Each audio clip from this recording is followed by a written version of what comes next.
Welcome to Game Set Matchup, the podcast where we talk everything partnerships, the good, the bad, and the ugly.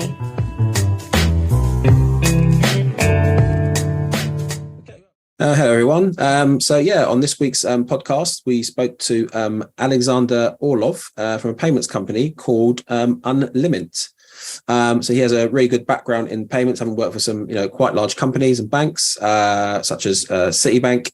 They're looking to create partnerships globally with any startups, fintechs, or any businesses really looking for, an all-round payments solution. Just a little bit of a heads up, we did have a couple of little Wi-Fi glitches while recording, so there might be a couple of little bits of audio that are a little bit hard to understand, but the vast majority of the episode is absolutely fine. So just to give it just a little heads up there. We get to hear his opinions on how blockchain will work and how he feels that will integrate with payments in the future, and also his opinion on the sort of hot topic at the moment, which is NFTs. Also, again, just for a little bit of fun, I posed a question towards the end. If you could create a partnership with any business or person, who would it be and why? And again, you have to wait till the end of the episode, but he did have quite a few to mention, which was really, really good, just to understand, the understanding of why he had picked those particular people or businesses. So you'll get to hear that at the end of the episode. So again, just sit back and enjoy this week's episode. Okay, welcome to Game Set Matchup. So this is the podcast where we discuss all things partnerships. As usual, I am your host, Carl Busby, and today I'm joined by my co-host, Zara Mogul. Yep. Hi, everyone.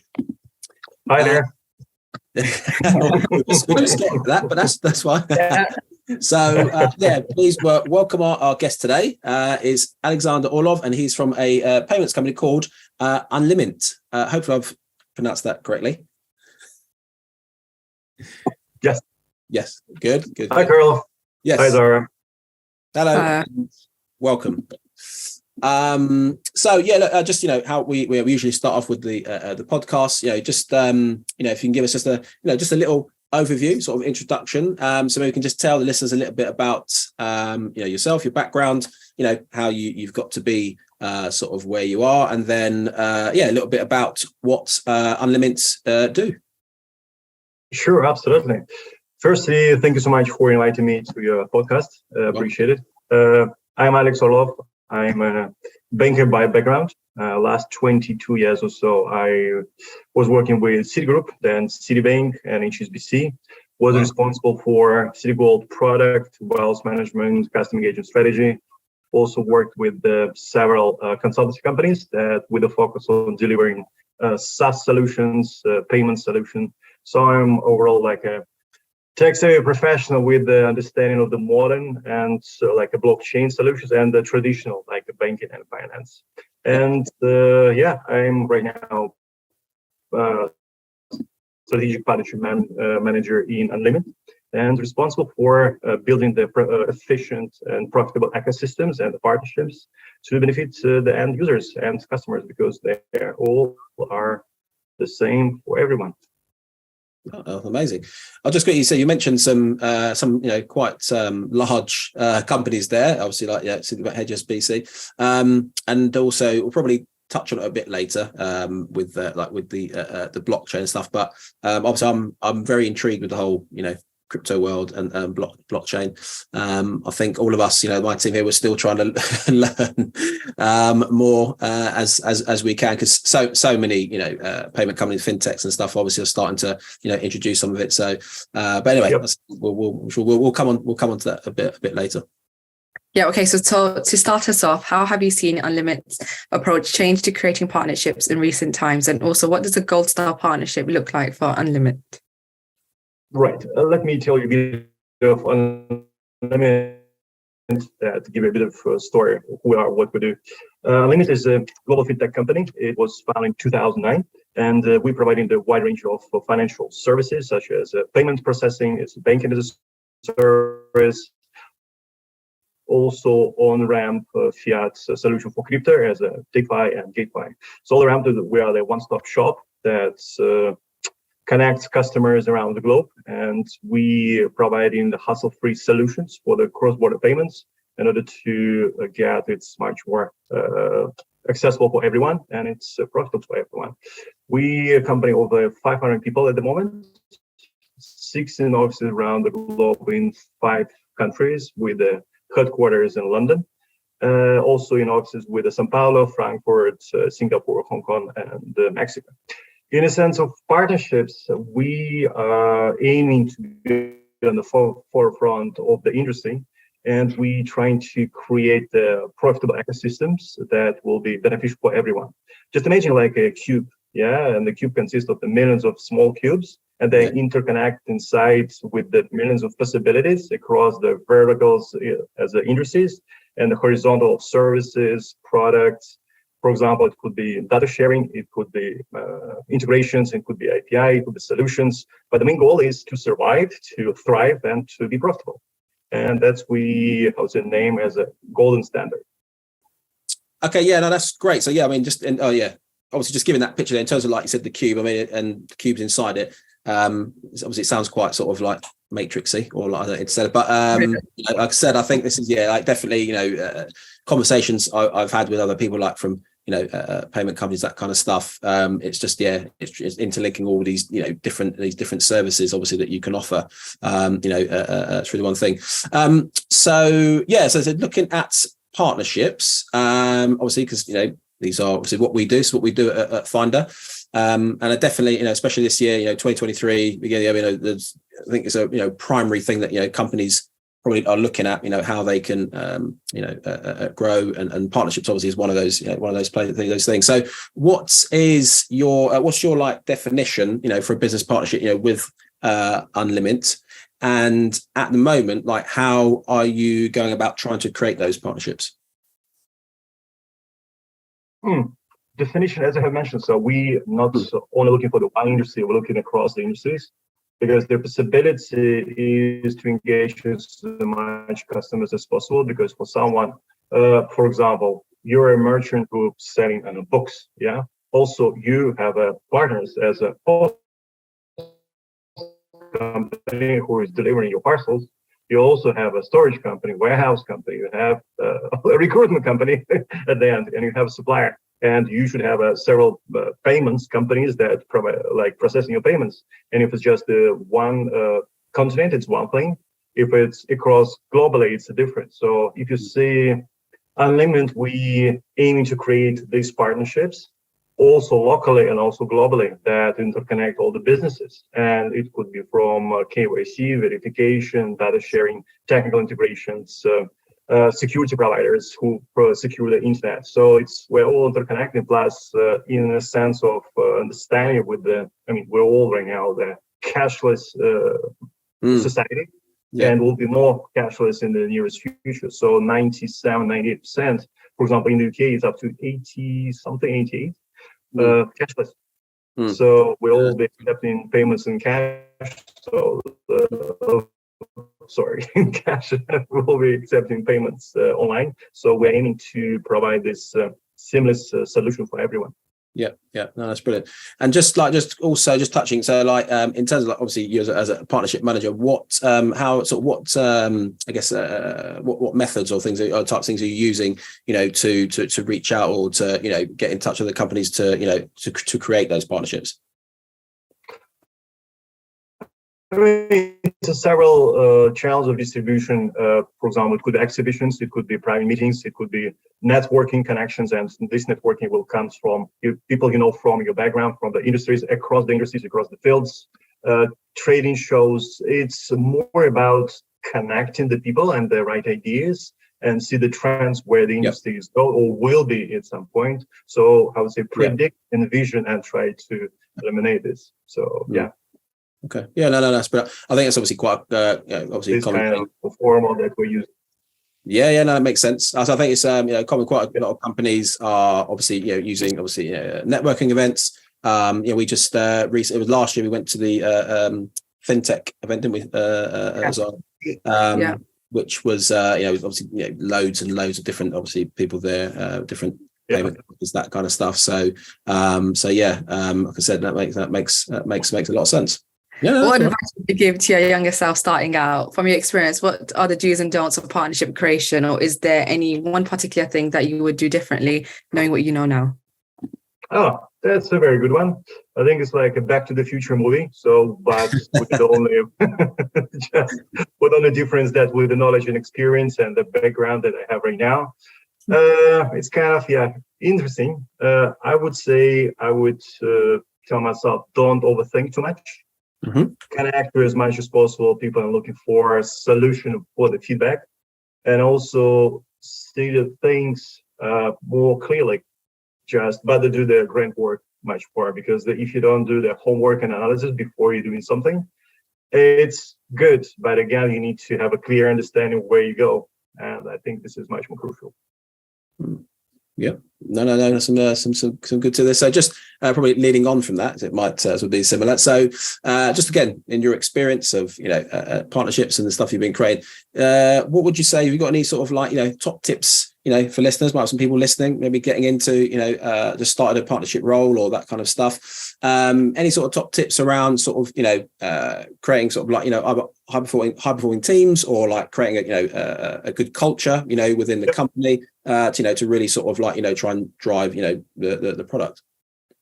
I think it's most importantly is to create a team with the right mindset and find the value.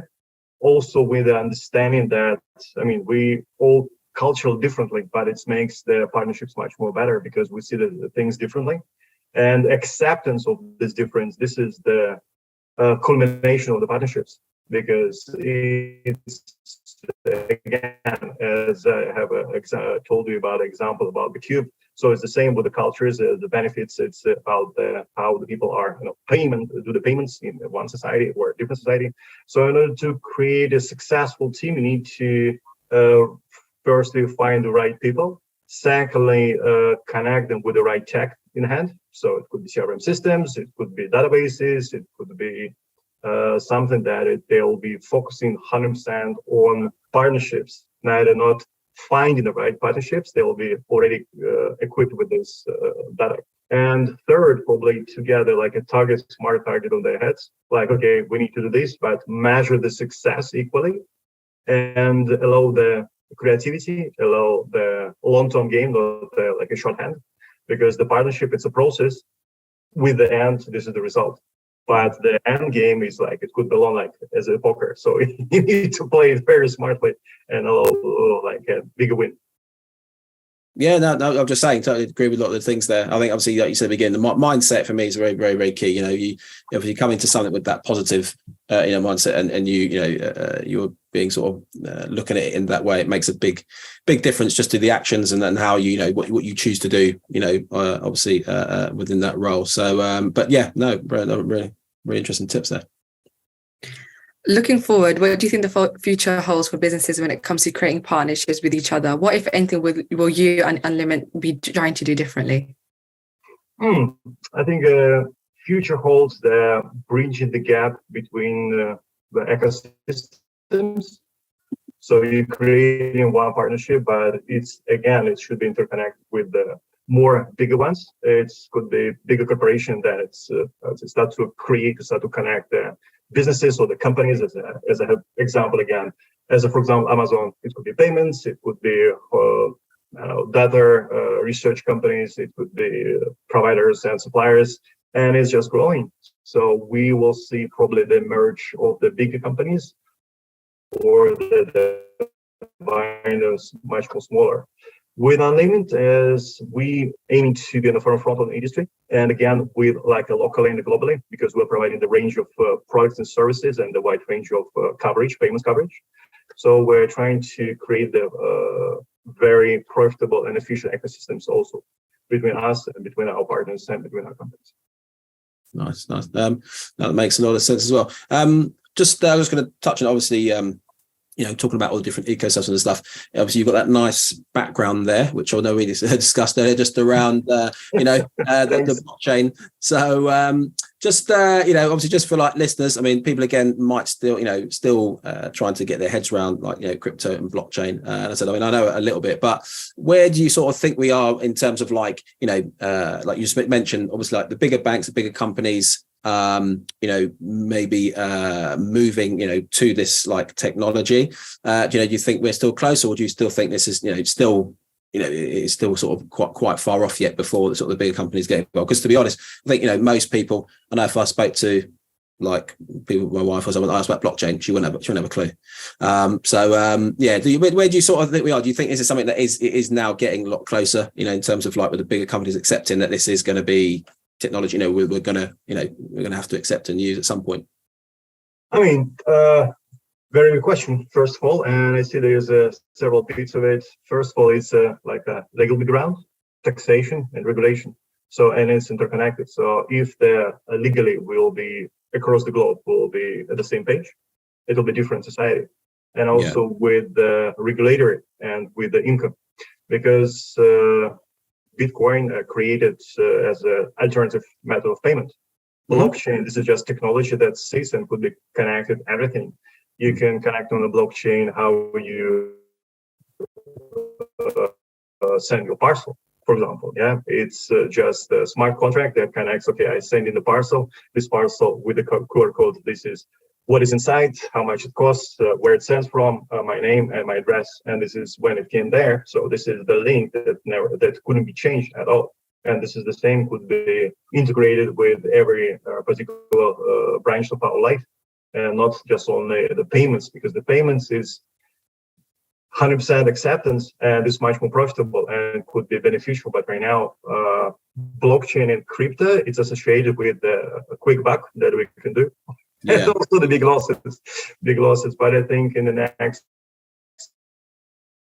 decade will be much more accepted, the technology, because at first the smartphones and all this hack is going very quickly, and the technology and the supercomputers and super apps are building within like 6 months or 18 months. So it's also two things that connect each other and benefit from each other.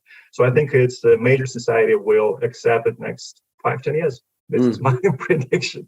Okay, no, interesting. We'll hold you to that. I just we're going to have one last thing to ask, but just also, I mean, I always like to ask because I'm really intrigued to get people's views on NFTs. I don't know if you know much. What would your opinion on NFT? Do you think this is something that's going to become bigger? Because again, this seems to have very mixed opinions about whether it will be able to, something that will integrate, into our sort of like shopping experiences and that kind of stuff.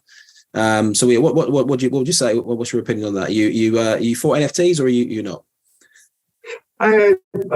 Again, so this is very interesting and tricky one, because NFT, it's like, for example, in comparison with the digital film and with the film that was previously, you're gonna have the 10 frames of digital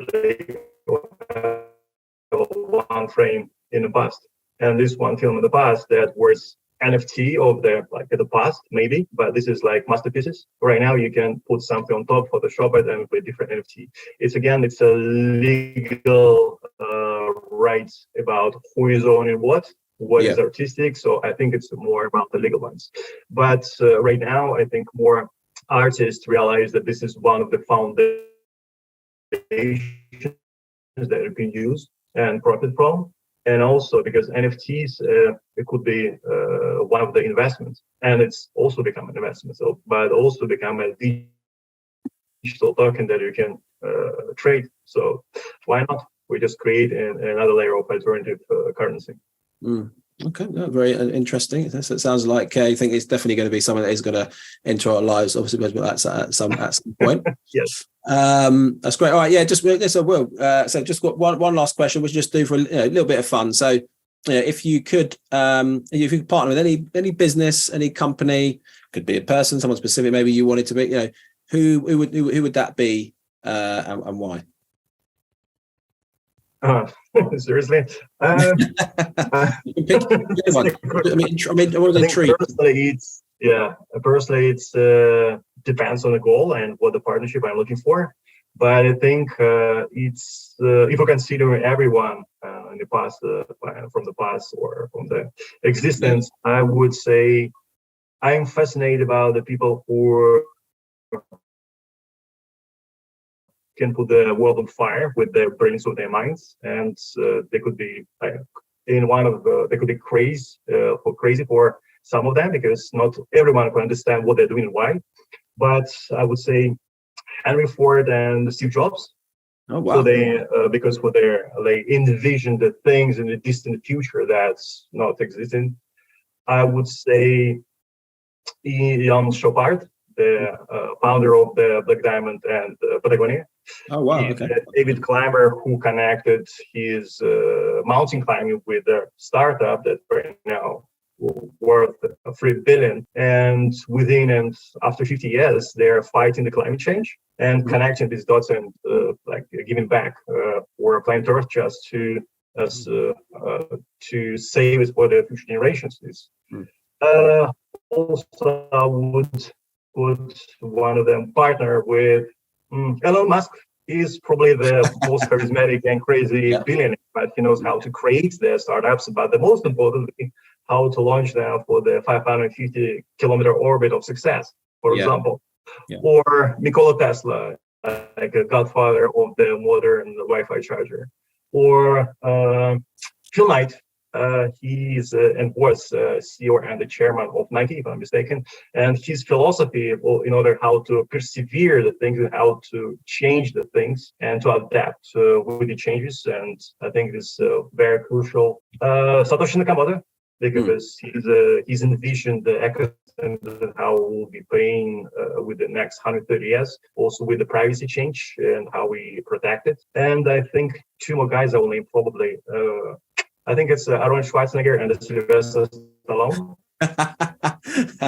Why? Because one of them creates himself from scratch, and he was all-around person. Like he achieved a lot all around, like athlete, Mr. Olympia.